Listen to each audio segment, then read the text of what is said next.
চলুন আজ আমরা এমন একটা সংঘাতের প্রথম ৭ দিনের ঘটনাপ্রবাহে চোখ রাখি যা কিনা গোটা বিশ্বকেই নাড়িয়ে দিয়েছিল। তো এই ঘটনার শুরুটা হয়েছিল ফেব্রুয়ারির ২৮ তারিখ ২০২৬ সাল থেকে। ঠিক সেদিনই একটা যৌথ মার্কিন ইসরায়েলি সামরিক অভিযান মধ্যপ্রাচ্যে এক নতুন আর বেশ বিপজ্জনক এক অধ্যায়ের সূচনা করে। এই অভিযানের প্রথম ধাপ ছিল একটা সমন্বিত আক্রমণ। এর দুটো সাংকেতিক নাম ছিল। মার্কিন যুক্তরাষ্ট্রের নাম দেয় এপিক ফিউরি আর ইসরায়েল দেয় লায়ন্স রোর। হামলাগুলো সরাসরি তেহরানের কেন্দ্রবিন্দুতে করা হয়, আর এর সবচেয়ে বড় যে পরিণতি সেটা নিশ্চিত করা হয় ১ মার্চ, আর তা হল ইরানের সর্বোচ্চ নেতা আয়াতুল্লাহ আলী খামেনের মৃত্যু। এর জবাবে তেহরানের প্রতিক্রিয়া আসতে কিন্তু একদমই দেরি হয়নি, আর সেটা ছিল খুবই স্পষ্ট।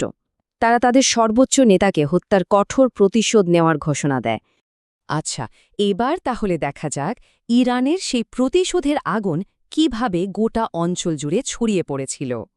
ইরানের ইসলামিক রেভলিউশনারি গার্ড কোর মানে আইআরজিসি ড্রোন আর অত্যাধুনিক সব মিসাইল দিয়ে একের পর এক হামলা চালানো শুরু করে। এমনকি এর মধ্যে হাইপারসনিক ফাতাহ মিসাইলও ছিল। আর তাদের টার্গেটগুলো ছিল বেশ ছড়ানো ছিটানো। ইসরায়েল তো ছিলই, সাথে বাহরাইন, কুয়েত, সংযুক্ত আরব আমিরাত, কাতার, সৌদি আরবে থাকা মার্কিন সামরিক ঘাঁটি সবই ছিল লক্ষ্যবস্তু। শুধু তাই না, ইরাক, জর্ডান আর এমনকি আজারবাইজানের একটা এয়ারপোর্টেও হামলা করা হয়। কিন্তু এই যুদ্ধের একটা ভয়াবহ মানবিক দিকও খুব দ্রুতই সামনে চলে আসে, বিশেষ করে ইরানের মিনাব শহরের একটা ঘটনায়।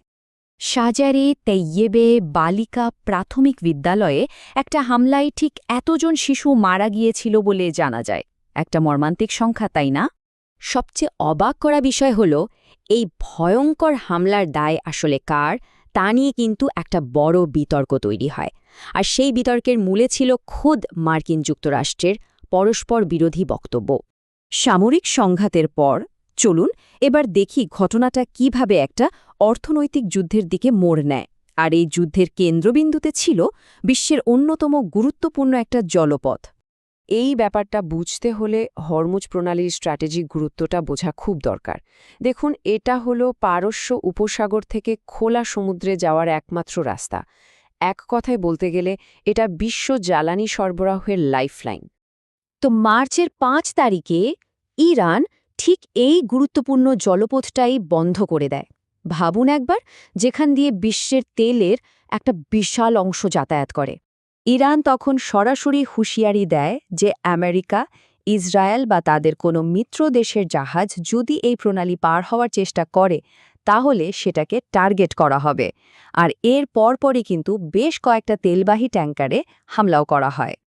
তো একদিকে যখন সামরিক আর অর্থনৈতিক ফ্রন্টের লড়াই চলছে, অন্যদিকে তখন রাজনৈতিক অঙ্গনেও কথার লড়াই তীব্র থেকে তীব্রতর হতে থাকে।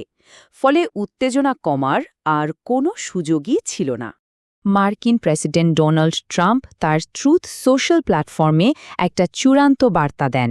তিনি বলেন, ইরানের সাথে বিনা শর্তে আত্মসমর্পণ ছাড়া আর কোনো আলোচনাই হবে না। এই বার্তার মধ্য দিয়ে দুই দেশের অবস্থান কতটা অনড় তা স্পষ্ট হয়ে যায়, কারণ ইরানের নতুন প্রেসিডেন্ট মাসুদ পেজেশকিয়ানও ঠিক ততটাই কঠোর ভাষায় এর জবাব দেন।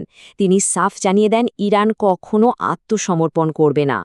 তাহলে প্রথম ৭ দিন পর এই দ্রুত ছড়িয়ে পড়া সংকটের চিত্রটা ঠিক কেমন ছিল? এই টাইমলাইনটা দেখলেই বোঝা যায় কিভাবে প্রত্যেকটা দিন একটা অ্যাকশন আর তার পাল্টা রিয়াকশনের মধ্যে দিয়ে গেছে। আর এই ধারাটা সংঘাতকে প্রতিদিন এক নতুন আরও বিপজ্জনক দিকে ঠেলে দিয়েছে। আর সবচেয়ে গুরুত্বপূর্ণ ব্যাপার হলো, এই সংঘাতের ঢেউ কিন্তু শুধু ইরানের মধ্যেই সীমাবদ্ধ থাকেনি। এটা লেবানন আর সংযুক্ত আরব আমিরাত পর্যন্ত ছড়িয়ে পড়ে। দুবাই আন্তর্জাতিক বিমানবন্দরে ড্রোন হামলা হয়, মার্কিন B-1 বোমারু বিমান যুক্তরাজ্যের সামরিক ঘাঁটিতে পৌঁছয়, আর জার্মানি এই সংঘাতে জড়াতে অস্বীকৃতি জানায়। এদিকে ইরানেও কিন্তু টানা ১ সপ্তাহের বেশি ইন্টারনেট ব্ল্যাকআউট চলে এবং নিরাপত্তার কারণে ইরাক আর বাহরাইনের আকাশপথও বন্ধ করে দিতে হয়।